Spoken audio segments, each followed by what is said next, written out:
Hi guys, welcome back to my channel गांव का उत्कर्ष। आप सब लोगों का हमारे चैनल पर हार्दिक स्वागत और अभिनंदन है। गाइज, आप सब लोग हमारी वीडियो देख लेते हो लेकिन उसे अपने दोस्तों के पास शेयर नहीं करते हो।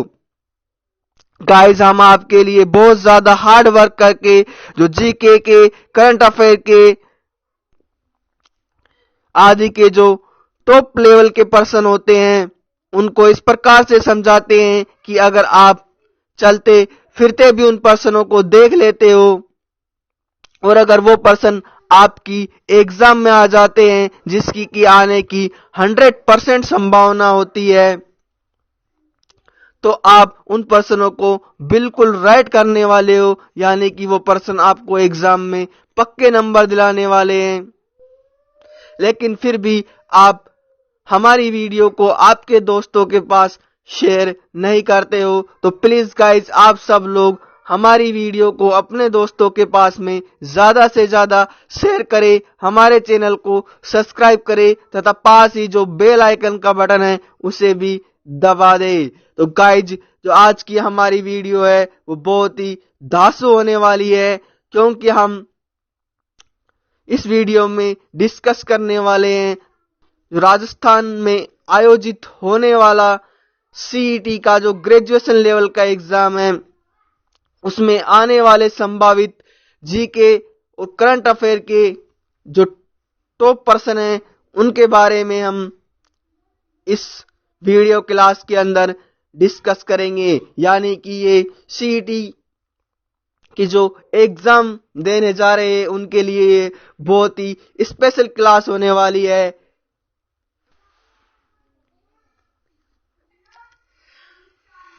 तो गाइज, अब हम आज के हमारे पर्सनों पर चलते हैं। तो इससे पहले गाइज, आप सब लोग हमारी वीडियो को अपने दोस्तों के पास में शेयर कर दीजिए।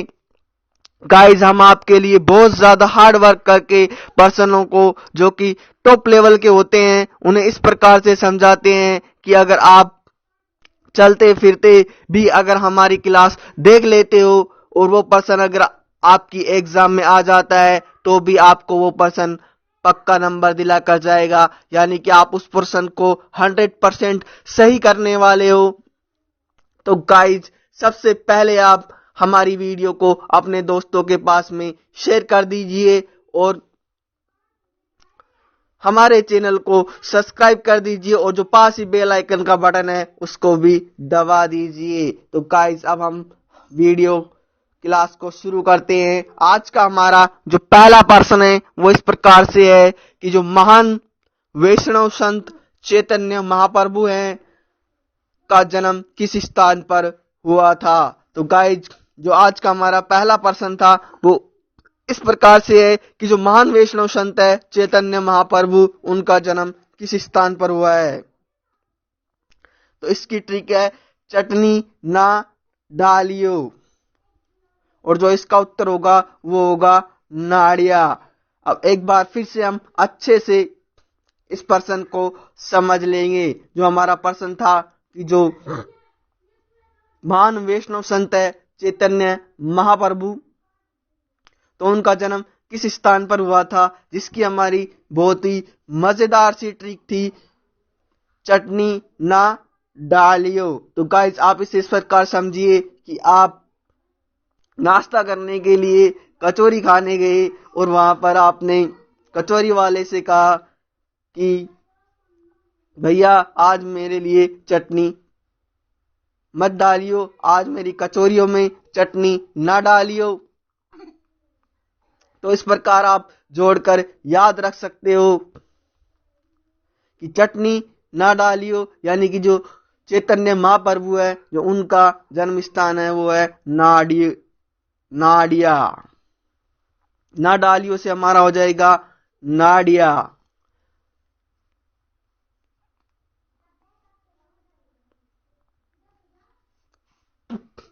आज का हमारा जो दूसरे नंबर का पर्सन है वो इस प्रकार से है, भक्ति का रुद्र संप्रदाय निम्नलिखित में से किससे संबंधित है।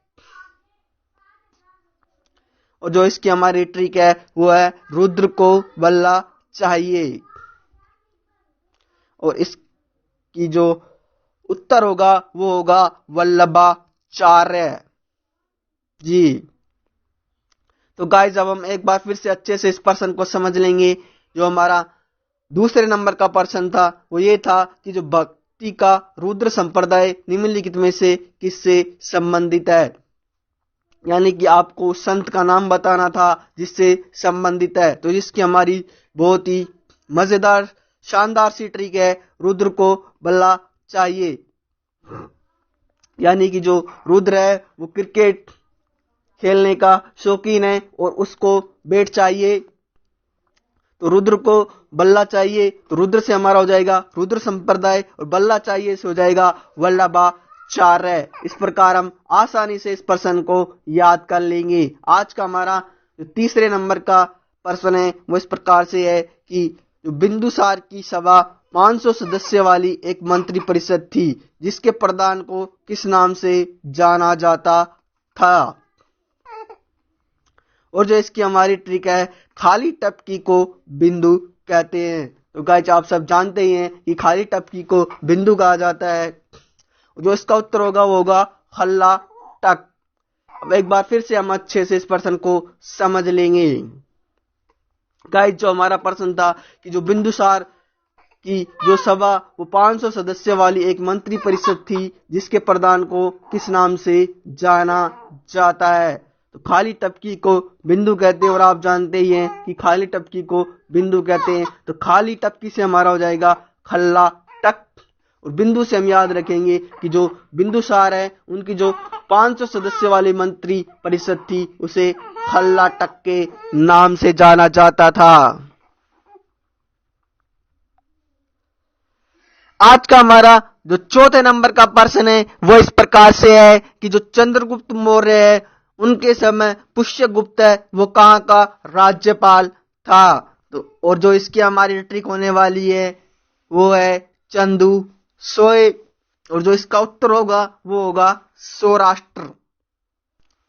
गाइस हम अच्छे से एक बार फिर से इस प्रश्न को समझ लेंगे। जो हमारा प्रश्न था कि जो चंद्रगुप्त मौर्य है उसके समय जो पुष्यगुप्त है वो कहाँ के राज्यपाल हुआ करते थे, ये इस प्रश्न में हमसे पूछा गया है। जिसकी हमारी बहुत ही मजेदार सी ट्रिक है चंदू सोए। तो चंदू से हम याद रखेंगे चंद्रगुप्त मौर्य और सोए से हमारा हो जाएगा सौराष्ट्र। यानी कि जो पुष्यगुप्त थे वो सौराष्ट्र के राज्यपाल थे। आज का हमारा जो नेक्स्ट प्रश्न है जो कि 5वें नंबर का है वो इस प्रकार से है कि जो आड़ू वृक्ष है उसकी लकड़ियों को किसके काम में लिया जाता है। तो गाइस इस प्रश्न में पूछा गया है कि जो आड़ू वृक्ष की जो लकड़ियां होती है उन्हें हम किस काम में लेते हैं। तो जो इसकी हमारी ट्रिक है कड़ी पुड़ी आलू की। और जो इसका उत्तर होगा कठपुतली बनाने में। अब हम एक बार फिर से अच्छे से समझ लेते हैं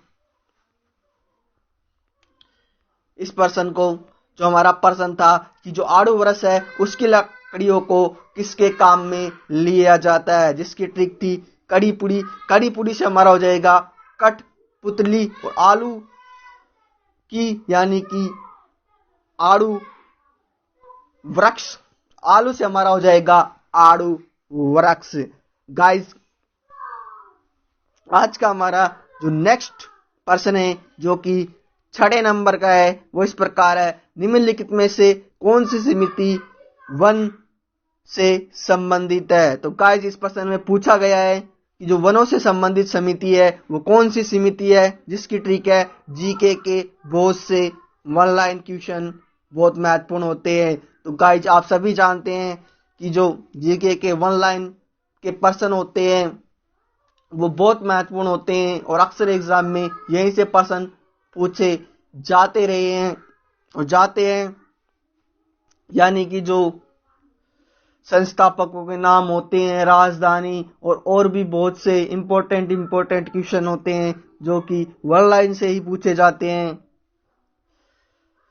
और जो इसका उत्तर होगा वो होगा जी के बनोत समिति। तो गाइस जो हमारा प्रश्न था कि जो वनों से संबंधित समिति है तो वो समिति है जीके बनोत समिति। तो जीके के बहुत से हमारा हो जाएगा जीके बनोत समिति। वन लाइन से हमारा हो जाएगा वनों से संबंधित। और इस प्रकार इस ट्रिक की मदद से हम बड़ी आसानी से इस प्रश्न को याद रख लेंगे। गाइस हमारा जो 7वें नंबर का प्रश्न है वो इस प्रकार से है, देश की प्रथम खजूर पौध प्रयोगशाला का निर्माण किया गया था। तो गाइस इस प्रश्न में पूछा गया है कि जो हमारा देश है भारत, उसकी प्रथम खजूर पौध प्रयोगशाला है उसका निर्माण कहां पर किया गया था। तो इसकी ट्रिक थी जोधा को खजूर पसंद है। जो इसका उत्तर होगा वो होगा जोधपुर। अब एक बार फिर से अच्छे से हम इस प्रश्न को समझ लेंगे।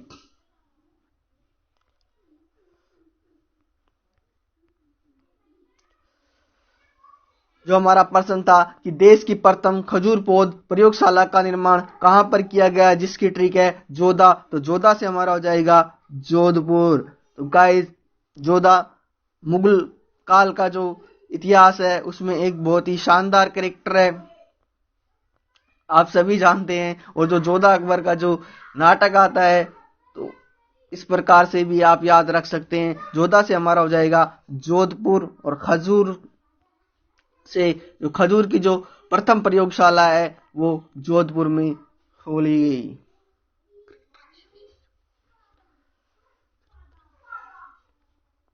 आज का हमारा जो नेक्स्ट प्रश्न है वो 8वें नंबर का है। वो इस प्रकार से है, विश्व का सबसे सघन बसावट वाला रेगिस्तान है। तो जिसकी ट्रिक है हमारी सुगन का थरमच। और उत्तर होगा वो होगा थार का मरुस्थल।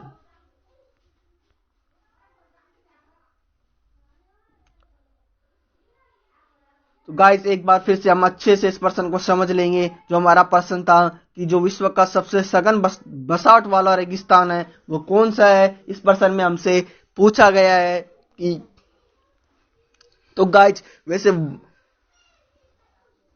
जो रेगिस्तान होते हैं वहां पर बसावट कम ही होती है।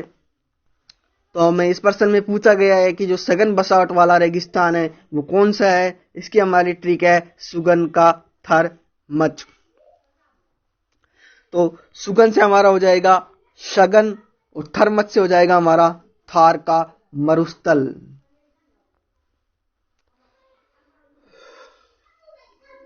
आज का हमारा जो 90 नंबर का प्रश्न है वो इस प्रकार से है, राजस्थान का कौन सा वृक्ष जंगल की ज्वाला के नाम से जाना जाता है।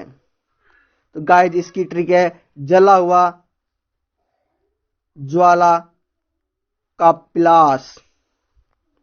और जो इसका उत्तर होगा वो होगा पलास। तो गाइस जो हमारा प्रश्न था कि राजस्थान के कौन से वृक्ष को जंगल की ज्वाला के नाम से जाना जाता है, तो इसका उत्तर होगा पलास। पलास ऐसा वृक्ष है जिसे जंगल की ज्वाला भी कहा जाता है। तो इसकी हमारी ट्रिक थी जला हुआ ज्वाला का पिलास।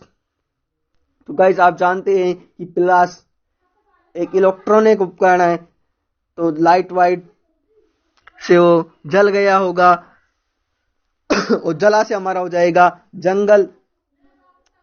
रुआ ज्वाला से यानी कि जो जंगल की ज्वाला, और पिलास से हमारा हो जाएगा पलास। और इस प्रकार हम बड़ी आसानी से इस प्रश्न को याद रख लेंगे कि जो जंगल की ज्वाला है वो पलास को कहा जाता है। आज का हमारा जो 10वें नंबर का प्रश्न है वो इस प्रकार से है, अरावली पर्वत श्रृंखला की सर्वोच्च 3 चोटियां किस जिले में स्थित हैं। तो इसके ट्रिक है सिर पर 3 चींटी अरावली के। और जो इसका उत्तर होगा वो होगा सिरोही। तो गाइस एक बार फिर से अच्छे से हम इस प्रश्न को समझ लेंगे। जो हमारा प्रश्न था कि जो अरावली पर्वत श्रृंखला है उसकी जो सर्वोच्च 3 चोटियां हैं वो राजस्थान के कौन से जिले में स्थित है। तो जो इसकी ट्रिक थी सिर पर 3 चींटी अरावली के, तो सिर से हमारा हो जाएगा सिरोही, और 3 चींटी से हम याद रखेंगे 3 चोटियां, और अरावली से हमारा हो जाएगा अरावली। आज का हमारा नेक्स्ट पर्सन है वो 11वें नंबर का है। वो इस प्रकार है, भारत पर आक्रमण करने वाला पहला ईरानी सम्राट था। और गाइस जो इसकी ट्रिक है वो है ईरानी की डायरी है। तो इसका उत्तर होगा वो होगा डेरियस प्रथम। तो गाइस एक बार फिर से हम इस पर्सन को ठीक से समझ लेंगे। जो हमारा प्रश्न था कि जो भारत है उस पर आक्रमण करने वाला पहला ईरानी सम्राट कौन था। तो गाइज जो ईरान का जो वो पहला सम्राट था वो डेरियस प्रथम था, जिसने भारत पर आक्रमण किया था, और जिसकी हमारी ट्रिक है ईरानी की डायरी है।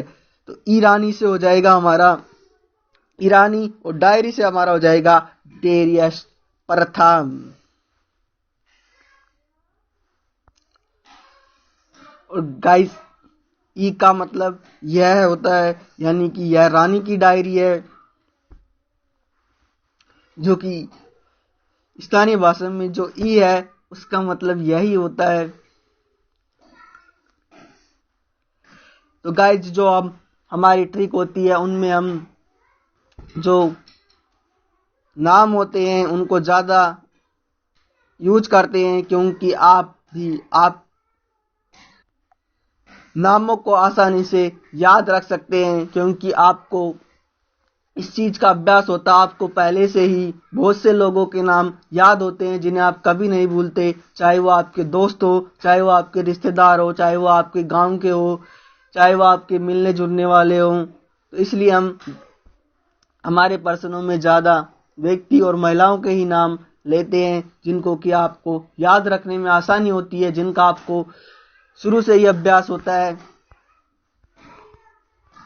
आज का हमारा जो 12वें नंबर का प्रश्न है वो इस प्रकार से है, नीमड़ी माता पार्क कहाँ स्थित है। इसकी ट्रिक है, बाबा बैठे नीम के नीचे। और इसका उत्तर होगा वो होगा बाड़मेर। तो गाइज एक बार फिर से अच्छे से हम इस प्रश्न को समझ लेंगे कि जो नीमड़ी माता पार्क है वो कहां पर स्थित है। तो इसकी ट्रिक है, बाबा बेटे नीम के नीचे। तो गाइज जो बाबा होते हैं वो पीपल के पेड़ या नीम के पेड़ या ऐसी जगह पर ही अपना स्थान बनाते हैं। जो बाबा है, बाबा से हमारा हो जाएगा बाड़मेर, और नीम के नीचे से हमारा हो जाएगा कि जो नीमड़ी माता पार्क है वो।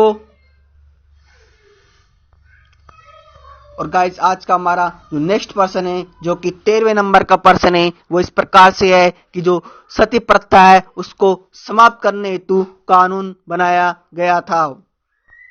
तो जो इसकी हमारी ट्रिक है, लारा प्लस विलियमसन साथ में बैटिंग करते हुए। जो इसकी उत्तर होगा वो होगा लॉर्ड विलियम बेटिक। और एक बार फिर से अच्छे से हम इस प्रश्न को समझ लेंगे। तो गाइज जो हमारा प्रश्न था कि जो सती प्रथा को समाप्त करने हेतु कानून किस गवर्नर जनरल के समय बनाया गया था। तो जो इसकी हमारी ट्रिक थी, लारा प्लस विलियमसन साथ में बैटिंग करते हुए। तो गाइज जो ब्रायन लारा है वो वेस्ट इंडीज के महान क्रिकेटर हैं, और जो विलियमसन है, जो केन विलियमसन है, वो न्यूजीलैंड के एक महान खिलाड़ी हैं वर्तमान समय के। तो दोनों साथ में बैटिंग करते हुए, यानी कि अभी आप जानते ही हैं कि जो T20 फॉर्मेट है उसमें जो T20 की लीग होती है उसमें सभी देशों के खिलाड़ी अपना योगदान देते हैं, पार्टिसिपेट करते हैं। कोई भी खिलाड़ी, यानी कि किसी भी देश का खिलाड़ी किसी भी टीम से खेल सकता है। तो इस प्रकार आप जोड़कर याद रख लेंगे कि जो लारा और विलियमसन है वो साथ में बैटिंग करते हुए, इससे हो जाएगा हमारा लॉर्ड विलियम बेटिंग। 7 में से हमारा हो जाएगा सती प्रथा। आज का हमारा जो 14वें नंबर का प्रश्न है वो इस प्रकार से है कि जो राजस्थान के कौन से जिले में बांगड़ी भाषा बोली जाती है। तो जो इसकी हमारी ट्रिक है, बांगड़ के बोस डूंगर पर गए। जो इसका उत्तर होगा वो होगा बांसवाड़ा और डूंगरपुर। तो गाइस अब हम अच्छे से इस प्रश्न को समझ लेंगे। जो हमारा प्रश्न था कि राजस्थान के कौन से जिले में बांगड़ी भाषा बोली जाती है, हमें उस जिले का नाम बताना है जहां पर बांगड़ी भाषा ज्यादा बोली जाती है।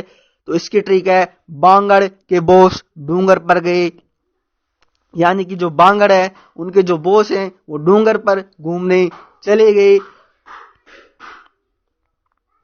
बांगड़ से हमारा हो जाएगा बांगड़ी, बोस से हमारा हो जाएगा बांसवाड़ा और डूंगर पर से हो जाएगा हमारा डूंगरपुर।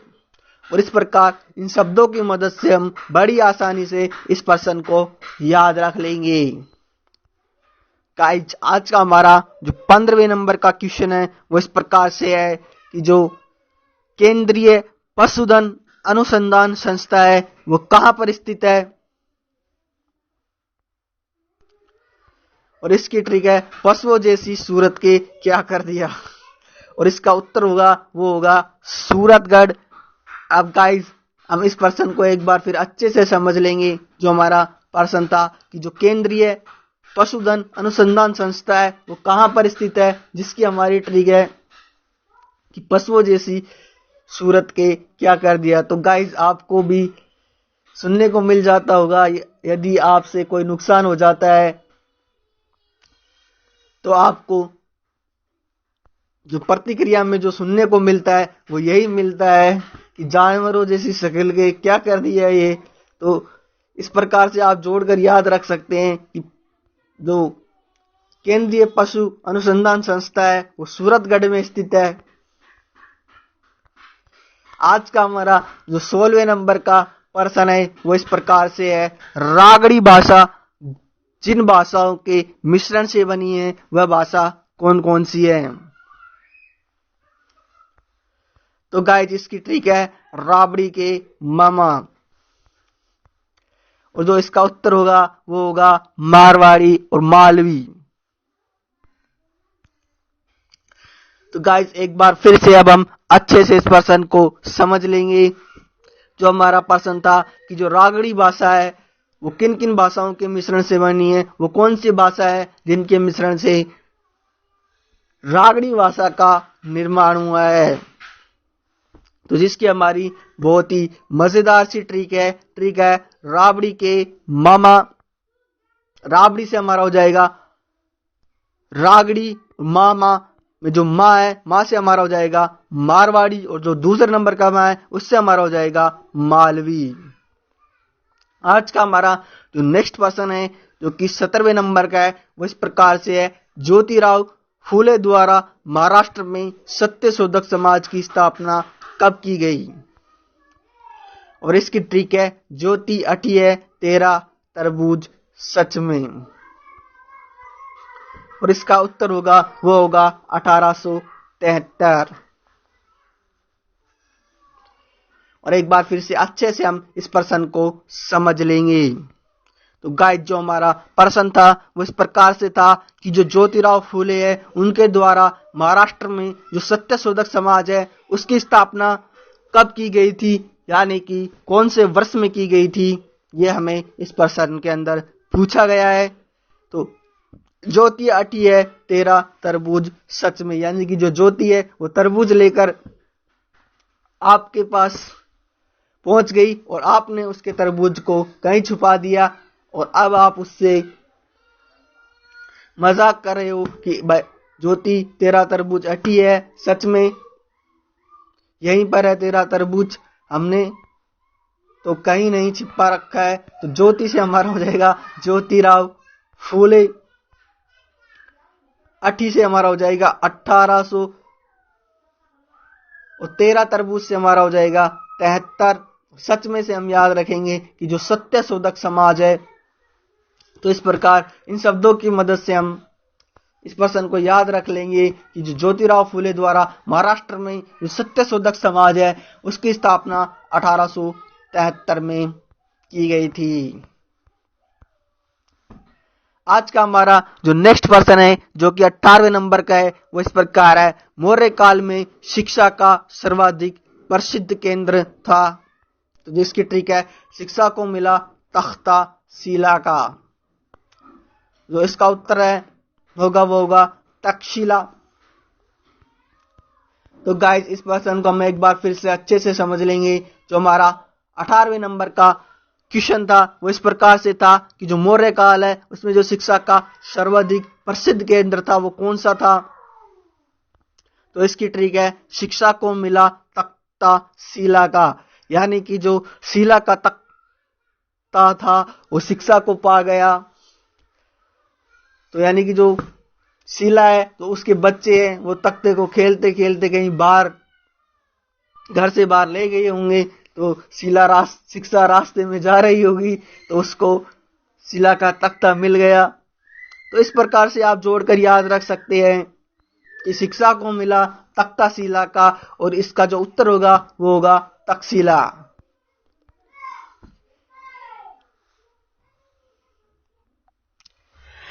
आज का हमारा जो नेक्स्ट पर्सन है जो कि 19वें नंबर का है वो इस प्रकार से है कि जो राजस्थान के जो 33वें जिले है प्रतापगढ़ का गठन किन जिलों को मिलाकर किया गया था। तो गाइज इस प्रश्न में हमसे पूछा गया है कि जो राजस्थान का जो 33वें नंबर का जिला है प्रतापगढ़ उसका गठन किन जिलों को मिलाकर किया गया था, जिसकी हमारी बहुत ही शानदार सी ट्रिक है बोस की चिता डूंगर पर। और जो इसका उत्तर होगा वो होगा बांसवाड़ा, चित्तौड़गढ़ और डूंगरपुर। और गाइस एक बार फिर से अच्छे से समझ लेंगे जो हमारा प्रश्न था कि जो प्रतापगढ़ है जो कि राजस्थान का 33वें नंबर का जिला है उसका गठन किन जिलों को मिलाकर किया गया था। तो गाइस जो इसकी हमारी ट्रिक थी बोस की चिता डूंगर पर। तो गाइस इससे पहले वाला जो प्रश्न था उसमें जो बोस थे वो डूंगर पर घूमने गए हुए थे। अब बोस को किसी ने डूंगर के ऊपर मार दिया तो वहीं पर उसकी चिता बना दी गई। आप इस प्रकार से जोड़कर याद रख सकते हैं कि बोस की चिता डूंगर पर। तो बोस से हमारा हो जाएगा बांसवाड़ा, चिता से हमारा हो जाएगा चित्तौड़गढ़ और डूंगर पर से हमारा हो जाएगा डूंगरपुर। यानी कि ये 3 ऐसे जिले हैं जिनसे प्रतापगढ़ जिले का गठन किया गया है। आज का हमारा जो 20वें नंबर का प्रश्न है वो इस प्रकार से है संत कवि तुकाराम कहाँ के रहने वाले थे। इसकी ट्रिक है तुक्का मारे। जो इसका उत्तर होगा वो होगा महाराष्ट्र। और गाइज एक बार फिर से अच्छे से हम इस प्रश्न को समझ लेंगे। जो हमारा प्रश्न था कि जो संत कवि है तुकाराम वो कहाँ के रहने वाले थे, जो इसकी ट्रिक है तुक्का मारे। तो गाइज कहीं ना कहीं आप सब लोगों ने जीवन में तुक्का जरूर मारा हुआ होता है, चाहे वो कंपटीशन एग्जाम हो चाहे वो कोई और काम हो। तो तुक्का तो सभी मारते हैं, कम से कम एक बार तो सभी मारते हैं। तो जो इसका उत्तर होगा वो होगा महाराष्ट्र। तुक्का से हमारा हो जाएगा तुकाराम और मारे से हमारा हो जाएगा महाराष्ट्र। यानी कि जो संत कवि तुकाराम है वो महाराष्ट्र के रहने वाले थे। आज का हमारा 21वें नंबर का प्रश्न है वो इस प्रकार से है निम्नलिखित में से किस स्थान पर कबीर की समाधि स्थित है। जो इसकी ट्रिक है कब्र के ऊपर पड़ा मगरमच्छ। और जो इसका उत्तर होगा वो होगा उत्तर प्रदेश। और उत्तर प्रदेश में भी अगर स्थान का नाम पूछ ले तो वह है महर। और अब एक बार फिर से अच्छे से हम इस प्रश्न को समझ लेंगे। तो गाइज जो हमारा प्रश्न था कि निम्नलिखित में से किस स्थान पर कबीर की समाधि स्थित है, जिसकी हमारी ट्रिक है कब्र के ऊपर पड़ा मगरमच्छ। तो गाइज आप लोगों ने अपने आसपास देखा ही होगा कि जो कब्रिस्तान होता है उसके आसपास तालाब या कुछ ऐसी चीज जरूर होती है जहां पानी इकट्ठा हुआ होता है। तो आप इस प्रकार से जोड़कर याद रख सकते हैं कि जो मगरमच्छ है वो तालाब से निकलकर कब्रिस्तान पर आ गया होगा और वो अब किसी की कब्र के ऊपर पड़ा हुआ है। तो इस प्रकार से कब्र से हो जाएगा हमारा कबीर की समाधि को याद रख लेंगे हम कब्र से, और ऊपर पड़ा से हमारा हो जाएगा उत्तर प्रदेश, और मगरमच्छ से हमारा हो जाएगा मगर। इस प्रकार इन शब्दों की मदद से हम बड़ी आसानी से इस प्रश्न को याद रख लेंगे। आज का हमारा जो 22वें नंबर का प्रश्न है वो इस प्रकार से है कि महान संत चैतन्य ने किसकी भक्ति की शिक्षा दी। तो जो इसकी हमारी ट्रिक होगी वो होगी कड़ी चटनी। तो जो इसका उत्तर होगा वो होगा कृष्ण, यानी कि जो महान वैष्णव संत हैं चैतन्य महाप्रभु, तो उन्होंने जिसकी भक्ति की जो शिक्षा दी थी वो कृष्ण भगवान थे। जो कृष्ण भगवान की भक्ति की शिक्षा चैतन्य महाप्रभु ने दी थी, जिसकी हमारी ट्रिक है कड़ी चटनी। तो कड़ी से हमारा हो जाएगा कृष्ण और चटनी से हमारा हो जाएगा चैतन्य, और इस प्रकार हम जोड़कर याद रख लेंगे। आज का हमारा जो 22वें नंबर का प्रश्न है, 23वें नंबर का प्रश्न है वो इस प्रकार से है, इंग्लैंड की आर्थिक नीतियों के कारण किस काल में अनौद्योगिकरण की प्रक्रिया प्रारंभ हुई। तो गाइज इसकी जो हमारी ट्रिक है वो है 13-7, और जो इसका उत्तर होगा वो होगा 1813 से 1860। और अब एक बार फिर से अच्छे से हम इस प्रश्न को समझ लेंगे। गाइज जो हमारा प्रश्न था कि जो ब्रिटेन की आर्थिक नीतियों के कारण किस काल में अनुद्योगीकरण की प्रक्रिया प्रारंभ हुई। तो 13-7 यानी कि 13 और 60, यानी कि जो 1813 से 1860 का जो काल था, उस समय जो ब्रिटिश इंग्लैंड था उसकी आर्थिक नीतियों के कारण अनौद्योगीकरण की प्रक्रिया प्रारंभ हुई थी। आज का हमारा जो नेक्स्ट प्रश्न है जो कि 24वें नंबर का है वो इस प्रकार से है, भारत का प्रथम साम्राज्य निर्माता कहा जाता है। तो इसकी ट्रिक है नंदू का सामान नीमाया। जो इसका उत्तर होगा वो होगा नंदवंशीय शासक। तो गाइज एक बार फिर से अच्छे से हम इस प्रश्न को समझ लेंगे। गाइज हमारा प्रश्न था कि जो भारत का प्रथम साम्राज्य निर्माता किस वंश के शासकों को कहा जाता है, ये इस प्रश्न में हमसे पूछा गया है। जो इसकी ट्रिक है नंदू का सामान नीमाया, यानी कि जो नंदू है वो अपने सामान को किसी बैग में भर रहा होगा तो उसका सामान नहीं माया। तो नंदू से हमारा हो जाएगा नंदवंशीय शासक, और सामान नीमाया से हो जाएगा हमारा जो साम्राज्य निर्माता है, यानी कि जो पहली बार नंदू ने सामान भरा तो नीमाया। तो गाइस दूसरी बार में तो आप उसे ठूस ठास के भर ही दोगे, लेकिन जो अपने नंदू का सामान पहली बार भरा तो वो नहीं माया। और इस प्रकार से जोड़कर आप याद रख सकते हो कि नंदू का सामान फर्स्ट बार में नहीं माया। तो नंदू से हमारा हो जाएगा नंदवंशीय शासक, और सामान नहीं माया से साम्राज्य निर्माता, यानी कि जो प्रथम साम्राज्य निर्माता है वो नंदवंशीय शासकों को कहा जाता है। आज का हमारा जो 25वें नंबर का प्रश्न है वो इस प्रकार से है, मौर्य प्रशासन में आरवी किस विभाग का प्रधान होता था। तो गाइस इसकी ट्रिक है आरु को वन में विग पाया। जो इसका उत्तर होगा वन विभाग का। गाइस एक बार फिर से अच्छे से हम इस प्रश्न को समझ लेंगे। जो हमारा प्रश्न था इसमें पूछा गया था कि जो मौर्य प्रशासन है उसमें जो आर्विक है वो किस विभाग का प्रधान होता था, यानी कि आरविक कौन से विभाग का प्रधान अध्यक्ष होता था। तो जिसकी ट्रिक है आरू को वन में विग पाया। तो गाइज जो बालों की टोपी होती है उसको विग कहा जाता है।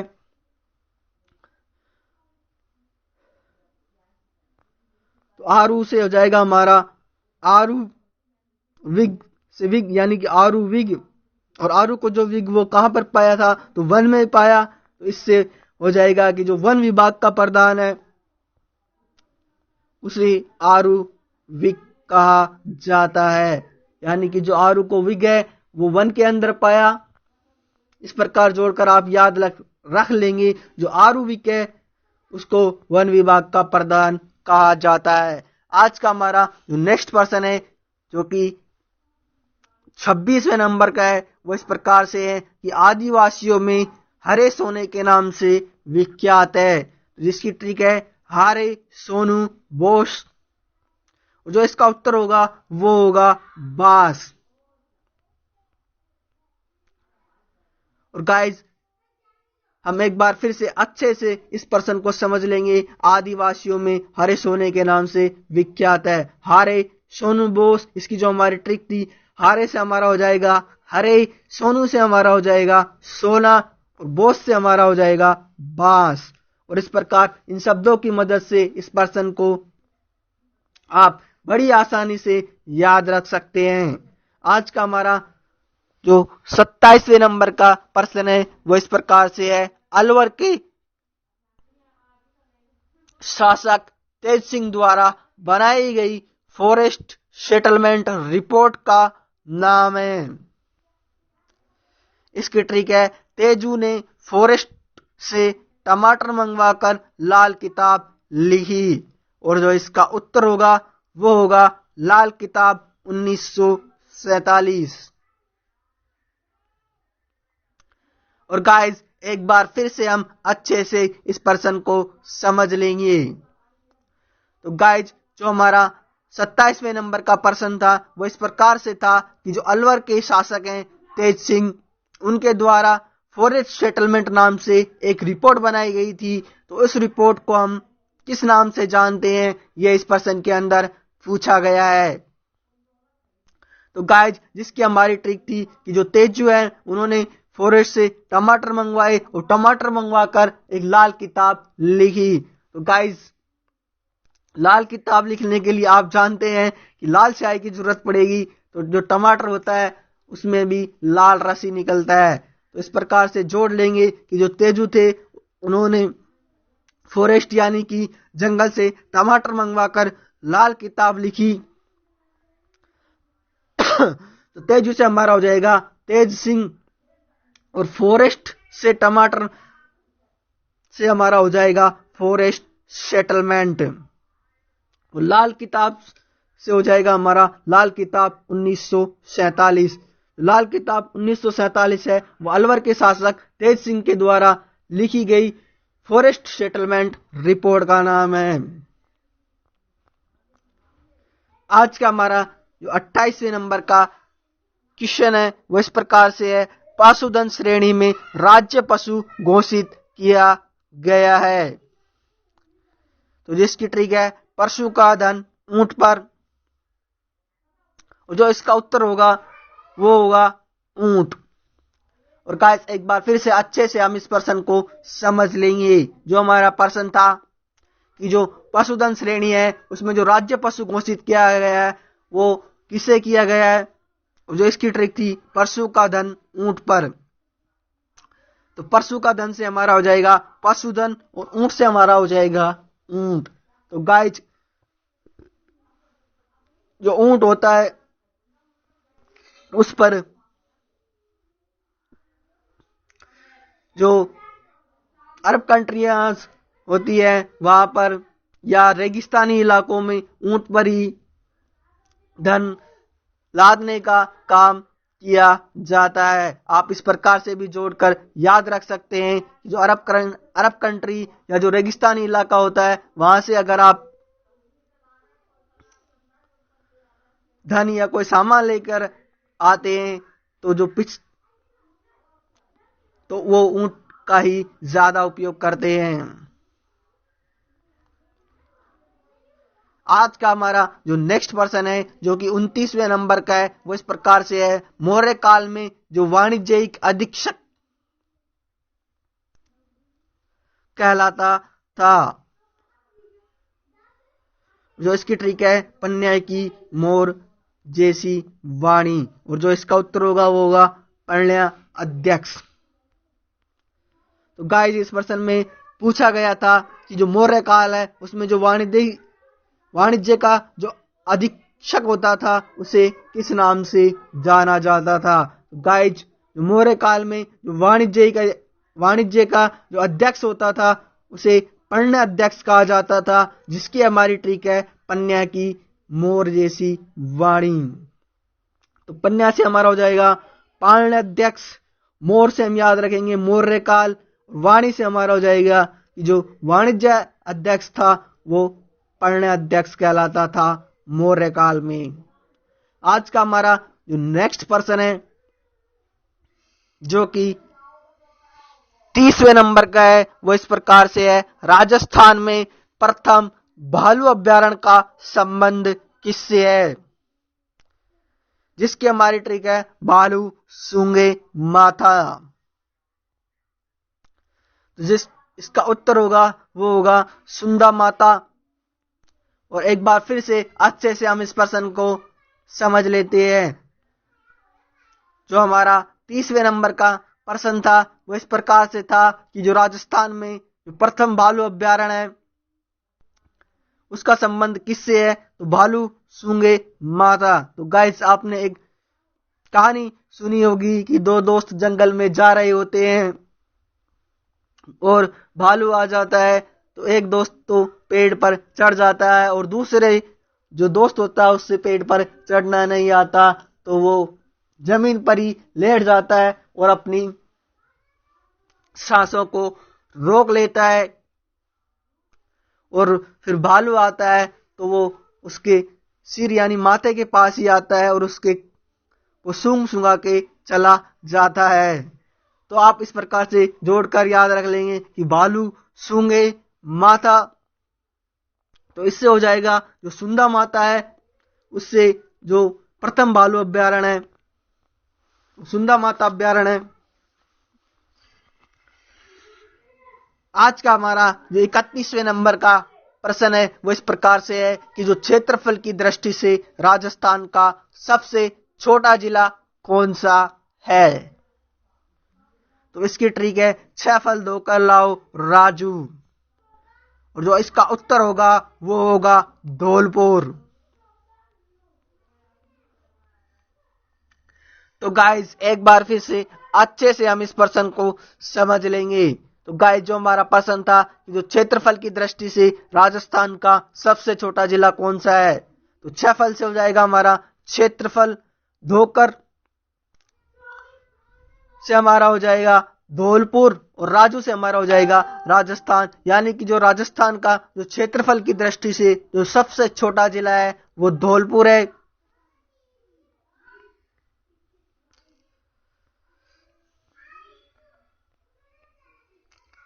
आज का हमारा जो 32वें नंबर का प्रश्न है वो इस प्रकार से है कि जो सीवी रमन है उन्होंने आइसलैंड ऑफ ग्लोरी किस नगर को कहा है।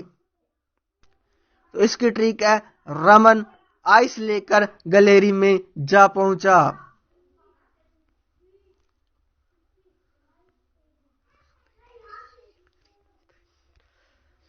तो उत्तर होगा इसका वो होगा जयपुर। तो गाइस एक बार फिर से हम अच्छे से इस प्रश्न को समझ लेंगे। जो हमारा प्रश्न था कि जो सीवी रमन है उन्होंने आइसलैंड ऑफ ग्लोरी किस नगर को कहा है। तो इसकी ट्रिक है रमन आइस लेकर गैलरी में जा पहुंचा। तो गाइस आप जानते हैं कि बर्फ है वो शराब में भी डालकर काम में लिया जाता है। तो जो ऐसे लोग होते हैं वो घर पर तो नहीं करेंगे, तो किसी ऐसे गुप्त जगह पर यानी कि गैलरी में ही बैठकर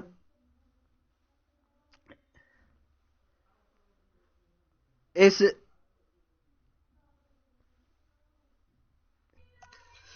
शराब वगैरह पीते हैं। तो जो हमारी ट्रिक थी, रमन आइस लेकर गलेरी में जा पहुंचा, तो रमन से हमारा हो जाएगा रमन, आइस से हमारा हो जाएगा आइसलैंड, और गलेरी से गलोरी, जा पहुंचा से हमारा हो जाएगा जयपुर, जा पहुंचा, और जयपुर में ध्वनियों में भी समानता है।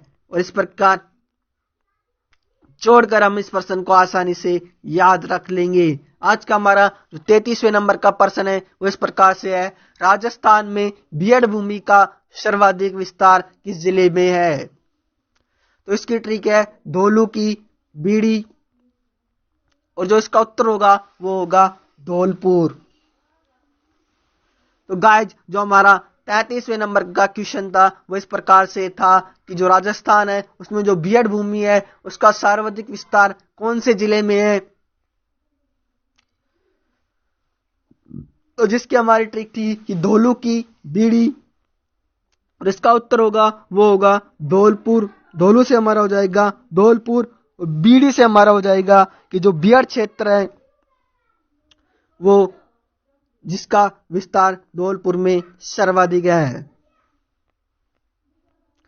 आज का हमारा जो नेक्स्ट प्रश्न है जो कि 34वें नंबर का है वो इस प्रकार है, राज्य में सागवान के वनों का एकमात्र अभ्यारण्य कौन सा है?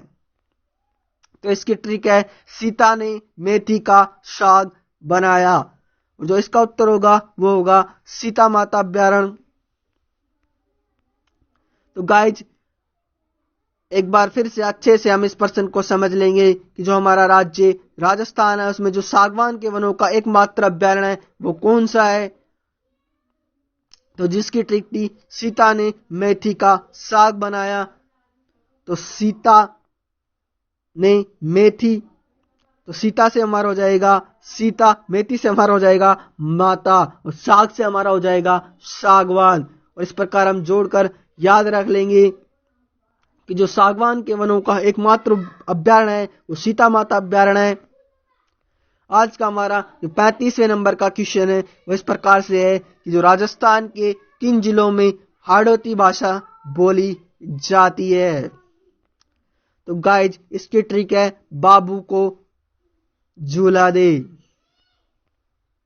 और जो इसका उत्तर होगा वो होगा बारा, बूंदी, कोटा, झालावाड़। और गाइस एक बार फिर से अच्छे से हम इस प्रश्न को समझ लेंगे जिससे कि हमें इस प्रश्न को कभी भी भूलेंगे नहीं। जिसकी हमारी ट्रिक थी बाबू को झूला दे। तो गाइस बाबू छोटे बच्चे को भी कहते हैं, और उसको आप झूले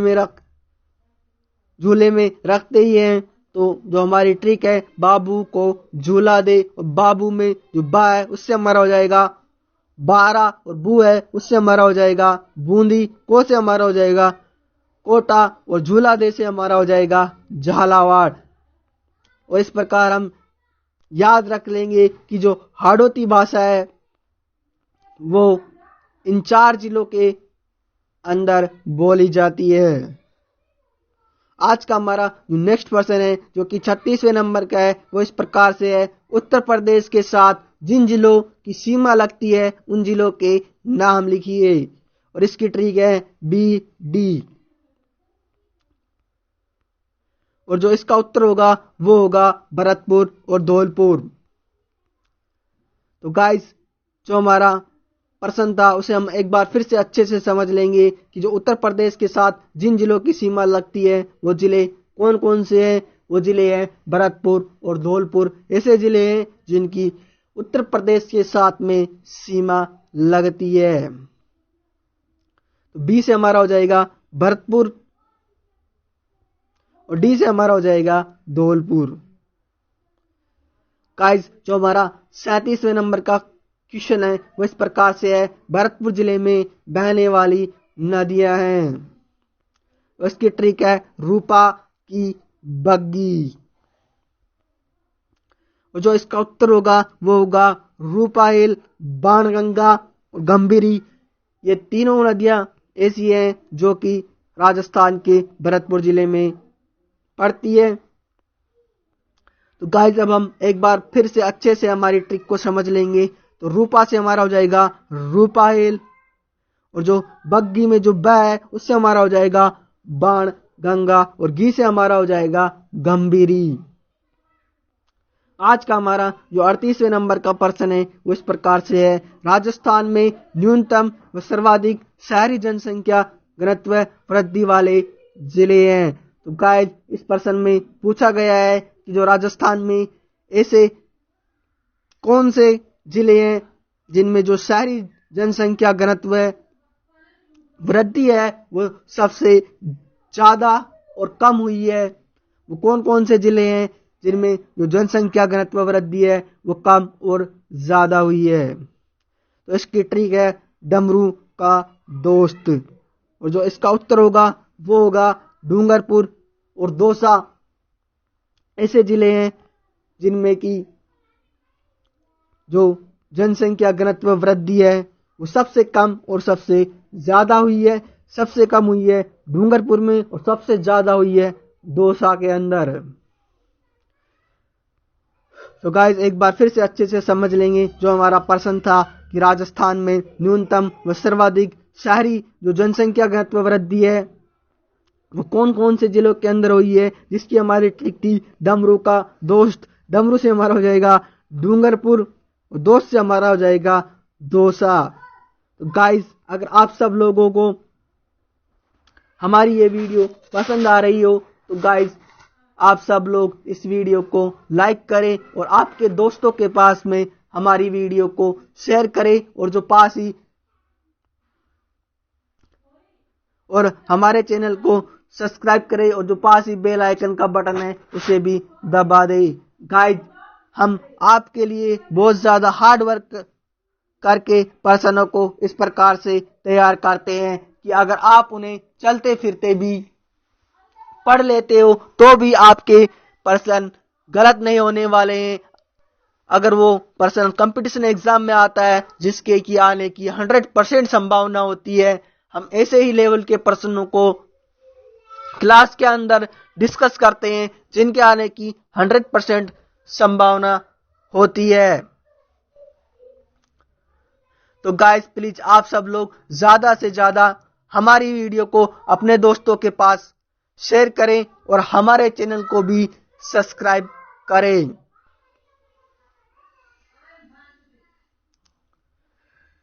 गाइस जो अब हमारे आगे के प्रश्न है वो करंट अफेयर से संबंधित है, जिनमें हमने जनवरी और जो 2022 के टॉप लेवल के जो करंट अफेयर के प्रश्न है उनको बहुत ही मजेदार ट्रिक के साथ में आपके लिए तैयार किया है। गाइस हम आपके लिए प्रश्नों को इस प्रकार से तैयार करते हैं कि आप हल्के से भी उनको एक बार देख लेते हो तो भी आपको प्रश्न हमेशा के लिए याद होने वाला है। तो गाइस जो हमारा करंट अफेयर का पहला प्रश्न है वो इस प्रकार से है, भारत का पहला सौर ऊर्जा संचालित गांव कौन सा है। तो गाइस इसकी ट्रिक है हमारी सोए ऊषा मौज में, और जो इसका उत्तर होगा वो होगा मोढेरा गांव, और जो मोढेरा गांव है वो गुजरात के अंदर स्थित है। तो गाइस हम एक बार फिर से अच्छे से इस प्रश्न को समझ लेंगे। तो गाइस जो हमारा प्रश्न था कि भारत का पहला सौर ऊर्जा संचालित गांव कौन सा है, तो जो इसकी ट्रिक थी सोए ऊषा मौज में। तो सोए से हमारा हो जाएगा सौर, उषा से हमारा हो जाएगा ऊर्जा, मौज में से हमारा हो जाएगा मोढेरा गांव जो कि गुजरात के अंदर स्थित है। आज का हमारा जो नेक्स्ट प्रश्न है वो इस प्रकार से है कि जो देश में बेरोजगारी की दर दिसंबर में बढ़कर कितने प्रतिशत पहुंच गई है। तो गाइस इस प्रश्न में हमसे पूछा गया है कि जो हमारा देश भारत है उसमें जो बेरोजगारी की दर है वो दिसंबर में बढ़कर कितने प्रतिशत तक पहुंच गई है। तो जो इसकी हमारी ट्रिक है वो है आड़तिया, जो इसका उत्तर होगा वो होगा 8.3। और गाइस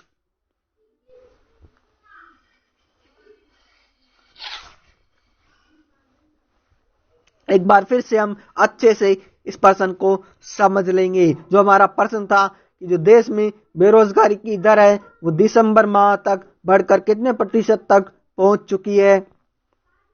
तो इसकी ट्रिक है आड़तिया। तो गाइस आप जानते ही हैं कि आड़तिया बिचौलियों को कहा जाता है जो सामान बेचते हैं।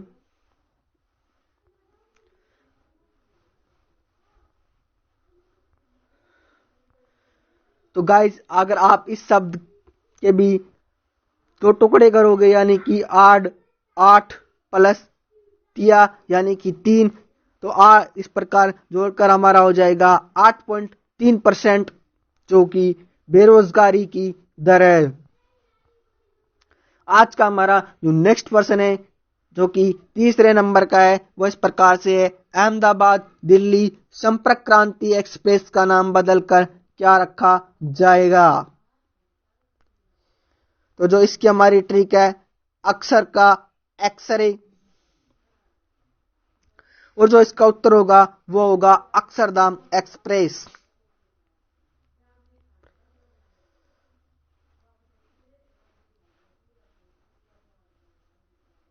तो गाइस एक बार फिर से अच्छे से हम इस पर्सन को समझ लेंगे। जो हमारा पर्सन था कि अहमदाबाद दिल्ली जो संपर्क क्रांति एक्सप्रेस है उसका नाम बदलकर क्या रखा जाएगा, और इसकी ट्रिक थी हमारी अक्षर का एक्सरे यानी कि जो अक्षरधाम एक्सप्रेस है वो अहमदाबाद दिल्ली संपर्क क्रांति एक्सप्रेस है उसका नाम बदलकर किया जाने वाला है। आज का हमारा नेक्स्ट पर्सन है जो कि चौथे नंबर का है वो इस प्रकार है, विश्व ब्रेल दिवस कब मनाया जाता है। तो जो इसकी ट्रिक है 4 जने बेल चोर। तो जो उसका उत्तर होगा वो होगा 4 जनवरी। तो गाइस अब हम एक बार फिर से अच्छे से इस पर्सन को समझ लेंगे कि जो विश्व ब्रेल दिवस है वो कब मनाया जाता है। तो इसकी ट्रिक है 4 जने बेल चोर। तो 4 जने से हो जाएगा हमारे 4 जनवरी और बेल से हो जाएगा कि जो ब्रेल दिवस है वो 4 जनवरी को मनाया जाता है, विश्व ब्रेल दिवस। आज का हमारा जो 5वें नंबर का क्वेश्चन है वो इस प्रकार से है, किस राज्य सरकार ने मटिया बाग हवा महल का अधिग्रहण किया है। गाइस इस प्रश्न में पूछा गया है कि किस राज्य की सरकार ने जो मटिया बाग का हवा महल है उसका अधिग्रहण कर लिया है। तो इसकी ट्रिक है आसानी से मिट गया हवा का महल, और जो इसका उत्तर होगा वो होगा असम। और अब हम एक बार फिर से अच्छे से इस प्रश्न को समझ लेंगे। जो हमारा प्रश्न था कि किस राज्य सरकार ने जो मटिया बाग का हवा महल है उसका अधिग्रहण कर लिया है। तो इसकी ट्रिक थी आसानी से मिट गया हवा का महल। तो गाइस आप जो हवा का महल हो बनाओगे तो वो आसानी से मिट जाएगा। तो आसानी से हो जाएगा हमारा असम, और मिट गया से हमारा हो जाएगा मटिया बाग, और हवा का महल से हमारा हो जाएगा हवा महल। आज का हमारा नेक्स्ट पर्सन है वो इस प्रकार से है कि जो उत्तर भारत का पहला मछली संग्रहालय है वो कहां पर खोला जाएगा। तो इसकी ट्रिक है अरुण पकड़े मछली, और जो इसका उत्तर होगा वो होगा अरुणाचल प्रदेश। तो गाइस जो उत्तर भारत का पहला मछली संग्रहालय है वो अरुणाचल प्रदेश में खोला जा रहा है, जो जिसकी हमारी ट्रिक है अरुण पकड़े मछली। तो अरुण से हो जाएगा हमारा अरुणाचल प्रदेश, मछली से हम याद रख लेंगे कि जो उत्तर भारत का जो पहला मछली संग्रहालय है वो अरुणाचल प्रदेश में खोला जाना है। आज का हमारा जो दूसरे नंबर का आज का हमारा जो नेक्स्ट पर्सन है वो इस प्रकार है कि जो रानीपुर टाइगर रिजर्व है वो भारत का 53वां टाइगर रिजर्व बना है, यह कितने वर्ग किलोमीटर में फैला हुआ है। तो गाइज जो यहाँ पर रामपुर लिखा हुआ है ये रामपुर नहीं बल्कि ये रानीपुर है, रानीपुर टाइगर रिजर्व जो कि भारत का 53वां टाइगर रिजर्व बना है।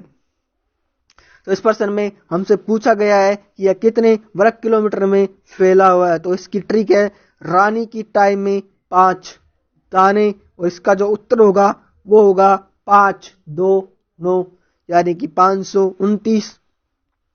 और एक बार फिर से हम अच्छे से हमारी ट्रिक को समझ लेंगे। तो रानी से हमारा हो जाएगा रानीपुर टाइगर, रानीपुर की टाई से हमारा हो जाएगा टाइगर रिजर्व, और 5 दाने यानी कि 5, 2 और 9, तो इस प्रकार 529 किलोमीटर हो जाएगा।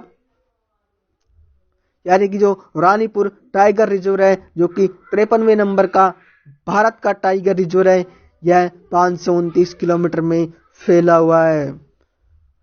आज का हमारा जो नेक्स्ट प्रश्न है वो इस प्रकार से है, किस केंद्रीय मंत्रालय ने स्वच्छ सर्वेक्षण ग्रामीण 2023 टूल किट लॉन्च किया? तो इसकी ट्रिक है जाप शक्ति मंत्र, और जो इसका उत्तर होगा वो होगा जल शक्ति मंत्रालय। तो गाइस, जो हमारा प्रश्न था कि किस केंद्रीय मंत्रालय ने स्वच्छ सर्वेक्षण ग्रामीण 2023 टूल किट लॉन्च किया है, तो जो इसकी हमारी ट्रिक थी जाप शक्ति मंत्र, यानी कि जल शक्ति मंत्रालय ने जो ग्रामीण टूल किट है वो लॉन्च किया है। आज का हमारा जो नेक्स्ट प्रश्न है वो इस प्रकार से है कि जो एडिडास है उसके ब्रांड एम्बेसडर कौन है? तो इसकी ट्रिक है मनी ऐड करो। तो जो मनी, इसका उत्तर होगा वो होगा मनिका बत्रा जी। तो गाइस, जो एडिडास की ब्रांड एम्बेसडर हैं वो मनिका बत्रा जी हैं। एक बार फिर से अब हम अच्छे से इस प्रश्न को समझ लेंगे। जो हमारा प्रश्न था कि जो एडिडास है उसकी जो ब्रांड एम्बेसडर है वो कौन है? तो मनी ऐड करो, तो मनी से हमारा हो जाएगा मनिका बत्रा, और ऐड करो से हमारा हो जाएगा एडिडास। आज का हमारा नेक्स्ट प्रश्न है जो कि 5वें नंबर का है, वो इस प्रकार से है, किस देश ने सबसे पहले विश्व सुनामी जागरूकता दिवस मनाने का सुझाव दिया? तो इसकी ट्रिक है सुंजा पाला पहले, जो इसका उत्तर होगा वो होगा जापान।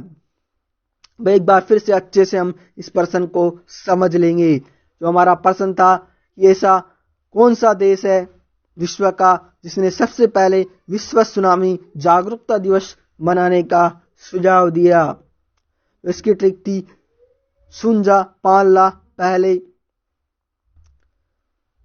तो जो सुन से हमारा हो जाएगा सुनामी, और जापान से हो जाएगा हमारा जापान, यानी कि जापान ऐसा पहला देश था जिसने विश्व सुनामी जागरूकता दिवस मनाने का सुझाव दिया। आज का हमारा जो नेक्स्ट प्रश्न है वो इस प्रकार से है, केरल सरकार द्वारा पहले केरल ज्योति पुरस्कार के लिए किसे चुना गया है? तो इसकी ट्रिक है वासुकरे देव की ज्योति, और इसका उत्तर होगा वो होगा वासुदेव। तो गाइज, जो केरल सरकार है उसके द्वारा केरल ज्योति पुरस्कार शुरू किया गया है, और वो किसे दिया गया है यह इस प्रश्न में हमसे पूछा गया है। तो केरल राज्य के द्वारा शुरू किया गया पुरस्कार कौन सा है? तो वह ज्योति पुरस्कार है, और वह किसे दिया गया है? तो वह वासुदेव जी है, उनको दिया गया है, जिसकी हमारी ट्रिक है वासुकरे देव की ज्योति। तो वासुकरे देव से हमारा हो जाएगा वासुदेव, और ज्योति से हमारा हो जाएगा कि जो केरल का जो ज्योति पुरस्कार है वो। और इस प्रकार से हम जोड़कर इस प्रश्न को बड़ी आसानी से याद रख लेंगे। आज का हमारा जो नेक्स्ट प्रश्न है जो कि इस प्रकार से है कि जो फैन कोड है उसके जो ब्रांड एम्बेसडर है वो कौन है? तो जो इसकी ट्रिक है रवि फैन को बंद कर, और जो इसका उत्तर होगा वो होगा जो रवि शास्त्री जी हैं वो फैन कोड के ब्रांड एम्बेसडर हैं। आज का हमारा जो अगला प्रश्न है वो इस प्रकार से है, रॉयल भूटान सेना ने किस मुख्य संचालन अधिकारी ने साउथ ब्लास्ट में गार्ड अमेजन ऑनर प्राप्त किया है? तो गाइस, इस प्रश्न में पूछा गया है कि जो रॉयल भूटान सेना है उसमें किस मुख्य संचालन अधिकारी ने साउथ ब्लास्ट में गार्ड अमेजन ऑनर प्राप्त किया है, जिसकी ट्रिक है रॉयल बिट्टू शेरगिल। और जो इसका उत्तर होगा वो होगा बट शेयरिंग। तो गाइस अब रॉयल से हमारा हो जाएगा रॉयल भूटान सेना, बिट्टू शेरगिल से हमारा हो जाएगा बट शेयरिंग। आज का हमारा 9वें नंबर का प्रश्न है वो इस प्रकार से है, कौन सा शहर वर्ल्ड ट्रेवल मार्केट 2022 का मेजबान है। इसकी ट्रिक है वो तेरी माँ की लाडली, यानी कि वो से हमारा हो जाएगा वर्ल्ड, तेरी से ट्रेवल, माँ से मार्केट, लाडली से हमारा हो जाएगा लंदन, यानी कि जो वर्ल्ड ट्रेवल मार्केट 2022 है उसका जो मेजबान है वो लंदन है। आज का हमारा जो नेक्स्ट प्रश्न है वो इस प्रकार से है, किस कंपनी के द्वारा मंगोलिज्म की पहली ग्रीनफील्ड तेल रिफाइनरी का निर्माण किया गया है। तो गाइज इस प्रश्न में हमसे पूछा गया है कि ऐसी कौन सी कंपनी है जिसके द्वारा मंगोलिज्म की पहली ग्रीनफील्ड तेल रिफाइनरी है उसका निर्माण किया गया है, जिसकी हमारी ट्रिक है हैदर का इंपॉर्टेंट ट्रैक्टर। और जो इसका उत्तर होगा वो होगा हैदराबाद इंफ्रास्ट्रक्चर कंपनी।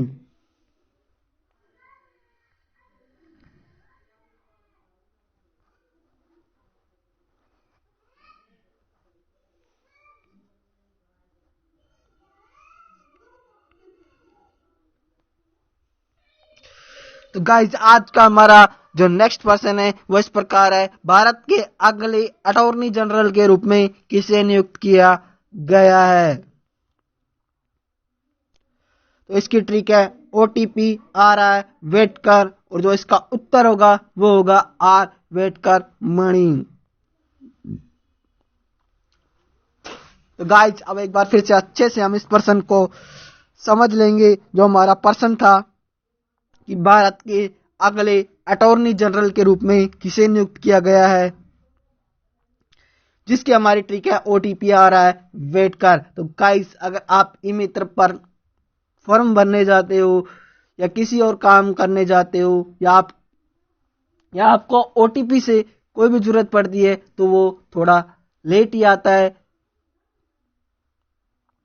तो जो हमारी ट्रिक है ओटीपी आ रहा है वेट कर मणि, यानी कि जो आपका मणि नाम का फ्रेंड है वो ई मित्र पर फॉर्म भरने गया तो उससे ई मित्र वाले ने बोला कि भैया ओटीपी आ रहा है वेट कर मणि। तो इससे हमारा हो जाएगा कि जो भारत के जो अगले अटॉर्नी जनरल है वो आर वेटकर मणि जी हैं। आज का हमारा जो नेक्स्ट पर्सन है वो इस प्रकार से है, किसने गुजरात में 36वें नेशनल गेम्स का उद्घाटन किया। और इसकी ट्रिक है नाने का गेम, और जो इसका उत्तर होगा वो होगा श्री नरेंद्र मोदी जी, जो कि हमारे भारत देश के प्रधानमंत्री है, जिन्हें कि पूरे भारतवर्ष को गर्व है। तो गाइस अब हम एक बार फिर से अच्छे से इस प्रश्न को समझ लेंगे, किसने गुजरात में 36वें नेशनल गेम्स का उद्घाटन किया। तो गाइस इस प्रश्न में हमसे पूछा गया है कि जो गुजरात में 36वें नेशनल गेम्स हुए हैं उनका उद्घाटन किसके द्वारा किया गया। इसकी ट्रिक है हमारी नाने का गेम, और जो इसका उत्तर होगा वो होगा श्रीमान नरेंद्र मोदी जी, जो कि हमारे देश भारत के प्रधानमंत्री हैं।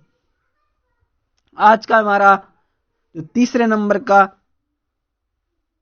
प्रश्न है वो इस प्रकार से है, किस राज्य ने मातृभूमि योजना पोर्टल लॉन्च किया है। जो इसकी ट्रिक है मातृभूमि का उद्धार, और जो इसका उत्तर होगा वो होगा उत्तर प्रदेश। तो गाइस एक बार फिर अच्छे से समझ लेंगे जो हमारा प्रश्न था कि ऐसा कौन सा राज्य है जिसने मातृभूमि योजना पोर्टल लॉन्च किया है। तो इसकी ट्रिक थी मातृभूमि का उद्धार। तो गाइस हम सब लोगों पर मातृभूमि का उद्धार होता ही है,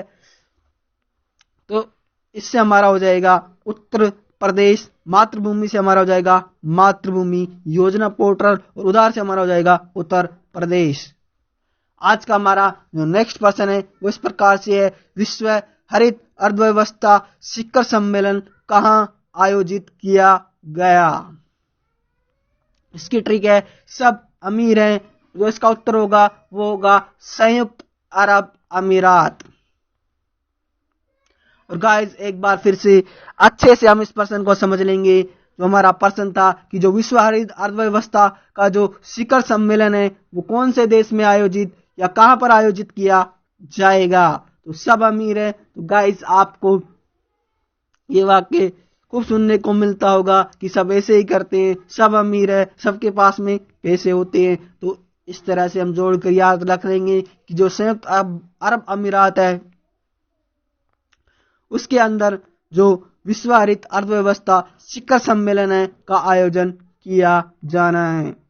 आज का हमारा जो नेक्स्ट प्रश्न है जो 5वें नंबर का है वो इस प्रकार है, ग्लोबल इनोवेशन इंडेक्स 2022 में भारत किस स्थान पर रहा? और जो इसकी ट्रिक है, गल्लू ने इन्वेस्ट करे इंडिया में 40,000। जो इसका उत्तर होगा वो होगा 40वें। तो गाइस जो ग्लोबल इनोवेशन इंडेक्स 2022 है उसमें जो भारत है उसका 40वां स्थान रहा है। और अब हम हमारे प्रश्न को अच्छे से समझ लेंगे। जो हमारा प्रश्न था कि ग्लोबल इनोवेशन इंडेक्स 2022 में भारत कौन से स्थान पर रहा? जो इसकी ट्रिक थी, गल्लू ने इन्वेस्ट करे इंडिया में 40,000। गाइस गल्लू कोई आपका फ्रेंड होगा तो उसने किसी चीज पर जो इंडिया में 40,000 रुपए इन्वेस्ट करे, यानी कि किसी काम धंधे में या बिजनेस में 40,000 रुपए गल्लू ने इन्वेस्ट करे इंडिया में, तो इससे हम याद रख लेंगे कि जो ग्लोबल इनोवेशन इंडेक्स 2022 है उसमें जो भारत है वो 40वें स्थान पर रहा। आज का हमारा जो नेक्स्ट प्रश्न है वो इस प्रकार से है कि 68वें राष्ट्रीय फिल्म पुरस्कार में सर्वश्रेष्ठ अभिनेता किसे घोषित किया गया? तो जो इसकी हमारी ट्रिक है, अड़े अजय फिल्म देखने के लिए। तो जो इसका उत्तर होगा वो होगा अजय देवगन। तो गाइस आप इसे इस प्रकार भी जोड़कर याद रख सकते हैं कि जो सुपरस्टार अजय देवगन है उनकी फिल्म आई होगी और आप उसे देखने के लिए अड़ गए होंगे कि हमें तो अजय देवगन की फिल्म देखने के लिए जाना है। और जो अड़े थे उनका नाम भी अजय था। तो इस प्रकार से आप जोड़कर याद रख सकते हैं। तो अड़े से हमारा हो जाएगा 68वें राष्ट्रीय फिल्म पुरस्कार में जो सर्वश्रेष्ठ अभिनेता है वो अजय देवगन को घोषित किया गया है। आज का हमारा जो 7वें नंबर का प्रश्न है वो इस प्रकार से है, प्रधानमंत्री नरेंद्र मोदी ने भारत के कितने शहरों में 5G सर्विस लॉन्च की है? तो गाइज इस प्रश्न में पूछा गया है कि जो हमारे भारत के माननीय और सम्मानीय प्रधानमंत्री जी नरेंद्र मोदी जी हैं उन्होंने भारत के कितने शहरों में जो 5G की सर्विस है वो लॉन्च की है? तो इसकी ट्रिक है, पाजी का साला, और जो इसका उत्तर होगा वो होगा 16। तो गाइस इस प्रश्न को हम एक बार फिर से अच्छे से समझ लेंगे। जो हमारा प्रश्न था कि जो 5G की सर्विस है वो श्रीमान नरेंद्र मोदी जी ने भारत के कितने शहरों में लॉन्च की है? तो इसकी ट्रिक थी पाजी का साला, और जो इसका उत्तर होगा वो होगा 16। आज का हमारा जो नेक्स्ट प्रश्न है वो इस प्रकार से है, भारत निर्वाचन आयोग ने किसे अपना नेशनल आइकन नामित किया है? तो इसकी ट्रिक है, पकड़ो 3 लाठी, जो इसका उत्तर होगा वो होगा पंकज त्रिपाठी। आज एक बार फिर से हम अच्छे से इस प्रश्न को समझ लेंगे कि जो भारत निर्वाचन आयोग है उसने किसे अपना नेशनल आइकन नामांकित किया, जिसकी ट्रिक है पकड़ो 3 लाठी। पकड़ो 3 लाठी से हमारा हो जाएगा पंकज त्रिपाठी।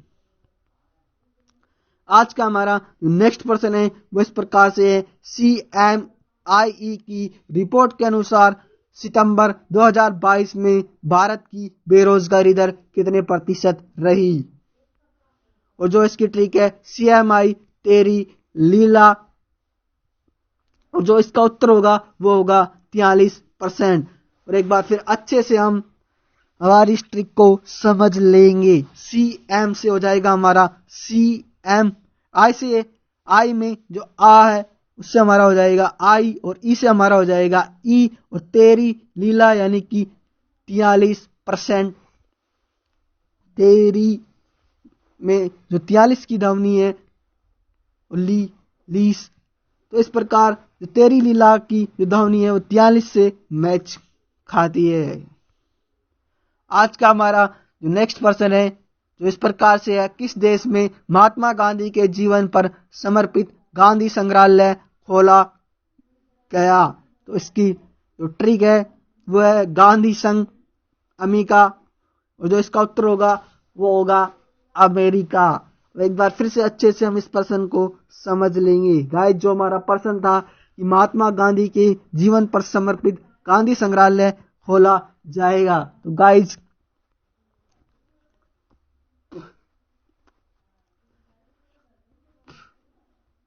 अगर आप किसी को अपना जीवन समर्पित करते हो तो उसके लिए पहले आपको शादी करनी पड़ती है, यानी कि शादी में ही आप अपने जीवन को समर्पित करते हो।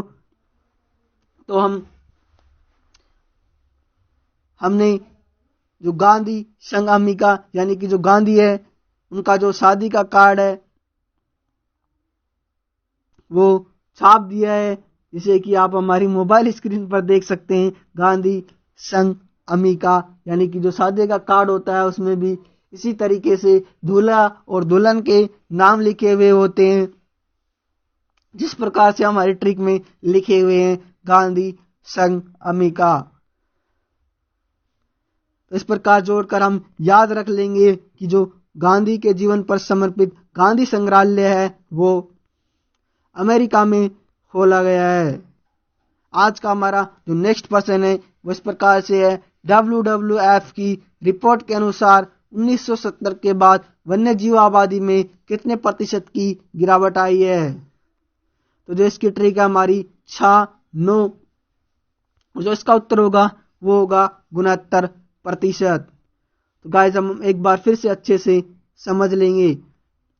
जो हमारा प्रश्न था कि जो WWF है उसकी रिपोर्ट के अनुसार 1970 के बाद जो वन्य जीव आबादी में गिरावट आई है वो कितने प्रतिशत की गिरावट आई है। तो गाइस, अगर आपको वन की आबादी को जानना है तो उसके लिए आपको वन का चप्पा चप्पा छानना पड़ेगा, और यहीं से हमारी ट्रिक निकल कर आएगी। छानो से हो जाएगा 6 और 9 यानी कि 69% की जो वन्य जीव आबादी में गिरावट आई है।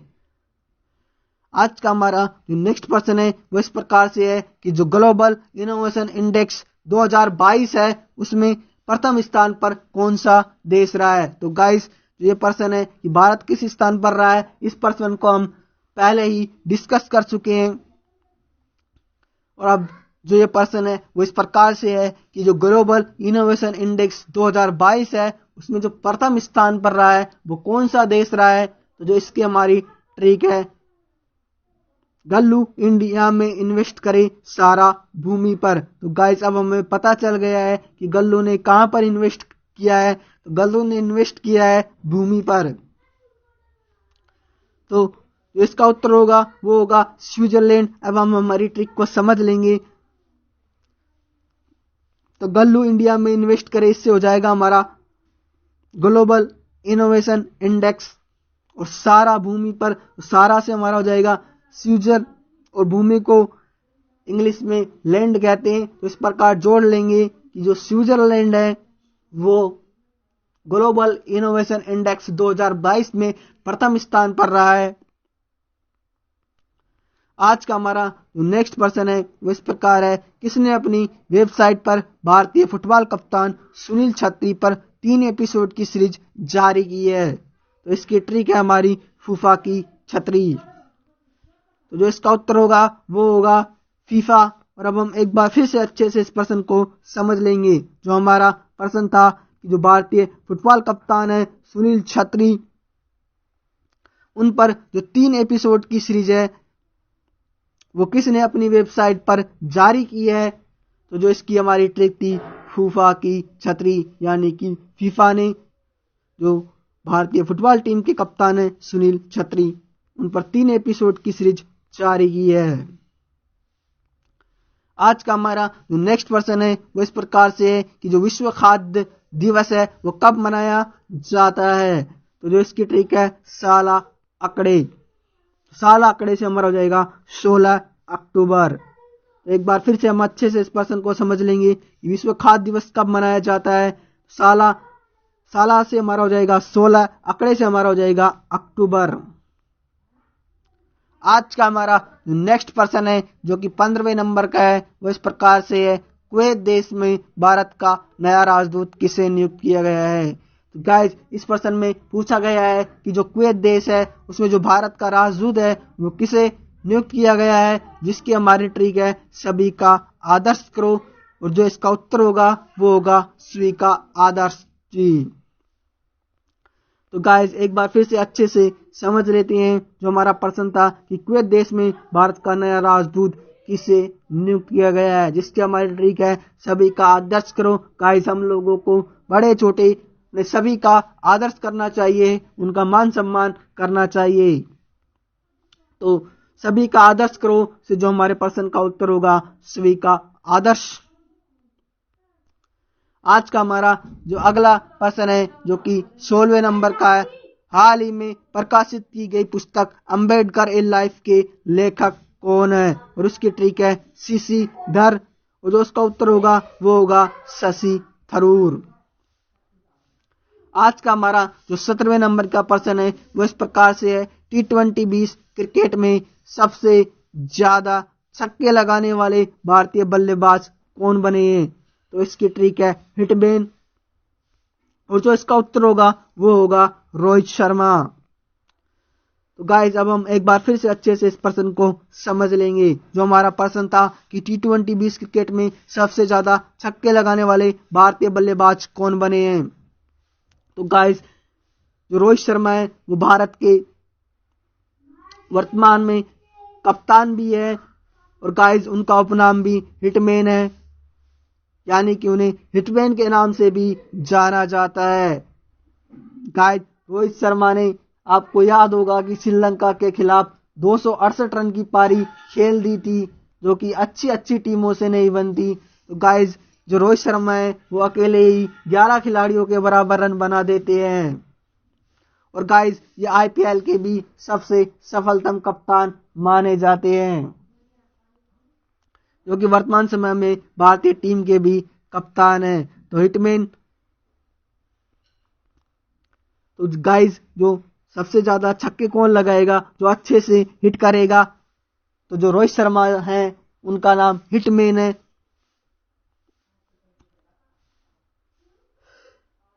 तो आप अगर लॉजिक के हिसाब से भी देखोगे तो इसका उत्तर रोहित शर्मा ही होने वाला है, क्योंकि जो अच्छे से हिट कर पाता है वही छक्के लगा पाता है। आज का हमारा जो नेक्स्ट क्वेश्चन है जो कि 18वें नंबर का है वो इस प्रकार है, ओईसीडी ने वित्त वर्ष 2022-23 में भारत की जीडीपी कितने प्रतिशत रहने का अनुमान है? इसकी ट्रिक है ओईसीडी नहीं चलेगी, यानी नो, और जो इसका उत्तर होगा वो होगा 9%। और अब हम एक बार फिर से इस प्रश्न को आसानी से समझ लेंगे। जो हमारा प्रश्न था ओईसीडी ने वित्त वर्ष 2022-23 में भारत की जीडीपी कितने प्रतिशत रहने का अनुमान लगाया है, जिसकी हमारी ट्रिक थी ओईसीडी नहीं चलेगी। नहीं चलेगी यानी कि 9, जिससे हमारा उत्तर हो जाएगा 9%।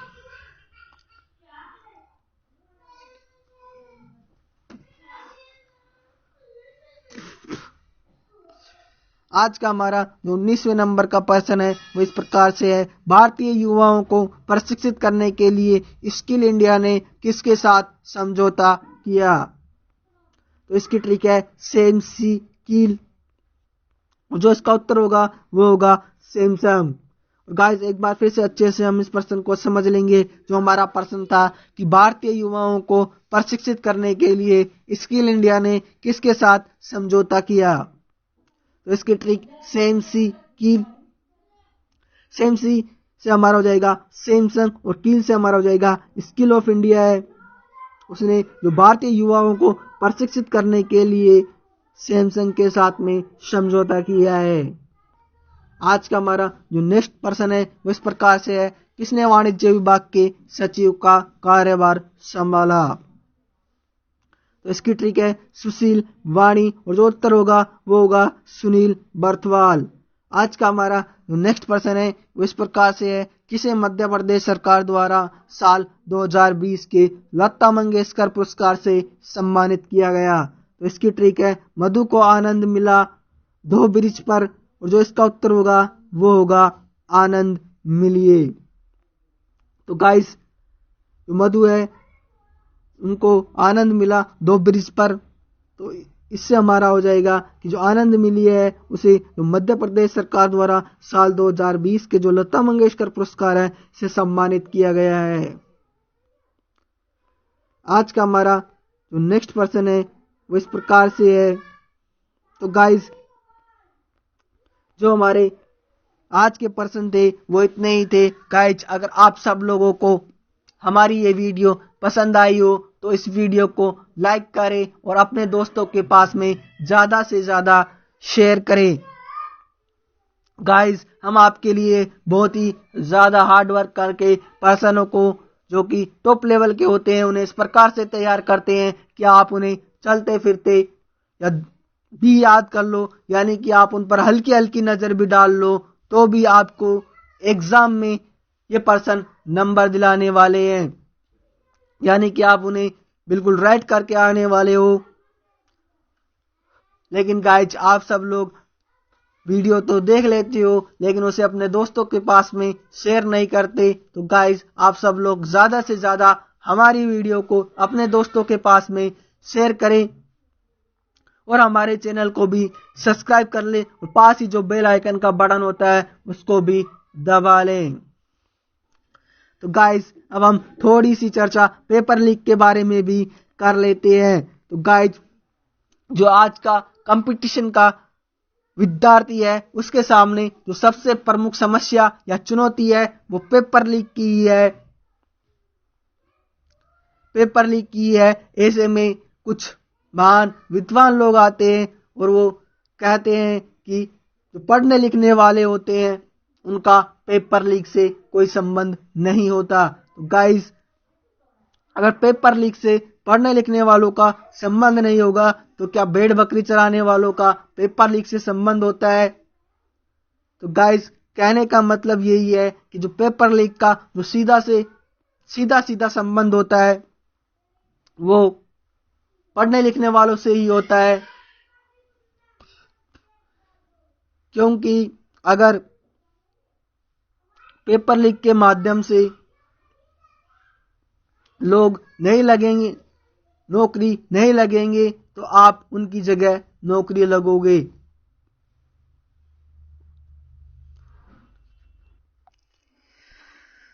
तो गाइस जो पेपर लीक होता है उसमें ज्यादा वही लोग होते हैं जिनका कि पढ़ने लिखने में ज्यादा ध्यान नहीं होता है। जब ऐसे लोग पेपर लीक के माध्यम से नौकरी लग जाते हैं जिनका कि पढ़ने लिखने में कम ध्यान होता है और जो पढ़ने लिखने वाला विद्यार्थी होता है उसे यह कह दिया जाता है कि जो पढ़ने लिखने वाले होते हैं उनका पेपर लीक से कोई संबंध नहीं होता, वो तो पढ़ते रहते हैं, उनको अपनी पढ़ाई से मतलब होता है। तो गाइज मैं आपको बता दूं कि आप पढ़ते रह जाओगे और आप खूब पढ़ना और पढ़ते ही रहोगे, क्योंकि ऐसे लोग जो कि कम पढ़ने लिखने वाले होंगे वो पेपर लीक के माध्यम से आपकी जगह आपका हक मार जाएंगे और आपकी जगह उनको नौकरी मिल जाएगी। अगर आपके अंदर इस सोच का विकास हो गया कि पढ़ने लिखने वालों का पेपर लीक से कोई संबंध नहीं होता, वो तो पढ़ते लिखते रहते हैं, उनको क्या मतलब आ रहा है पेपर लीक से, तो गाइज जो पेपर लीक के माध्यम से जो नौकरी लगेगा वो आप पढ़ने लिखने वालों की जगह ही नौकरी लगेगा, वो किसी और की जगह नौकरी नहीं लगने वाला है। और अगर वो नौकरी नहीं लगेगा तो आप उसकी जगह नौकरी लगने वाले हो। जो पढ़ने लिखने वाले होते हैं वही नौकरी लगेंगे, अगर पेपर लीक के माध्यम से ऐसे लोग नौकरी नहीं लगेंगे तो गाइज ये सब कहने सुनने में ही अच्छा लगता है कि आप 15 दिन की तैयारी करके नौकरी लग गए, 3 महीने की तैयारी करके नौकरी प्राप्त कर ली या 1 साल में नौकरी मिल गई। तो गाइज क्या आप किसी ऐसे व्यक्ति को जानते हैं जो जिसने सिर्फ 15 दिन तैयारी की हो और वो नौकरी लग गया हो? तो गाइज नौकरी की जो तैयारी है उसको करने में सालों साल लग जाते हैं, तब जाकर कहीं आप अपनी सीट पक्का कर पाते हो। उसमें आप अपने शहर को छोड़कर दूसरे शहर में पढ़ने जाते हो,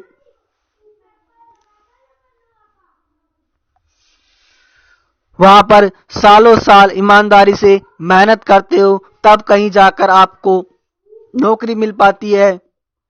और ऐसे में ऐसे लोग आते हैं जिनका कि पढ़ाई लिखाई से इतना ज्यादा भी संबंध नहीं होता और आप काक मार कर चले जाते हैं। तो गाइस आप सब लोग सुनते होंगे, आए दिन अखबारों में आता रहता है कि 25 लाख में फला का पेपर बिक गया, 30 लाख में फला का पेपर बिक गया। तो गाइस जो लोग पेपर खरीदते हैं उनसे मैं यही कहना चाहूंगा कि आप 25-30 लाख रुपए जो पेपर को खरीदने में लगाते हो उससे आप अपना एक अच्छा सा बिजनेस खड़ा कर सकते हैं।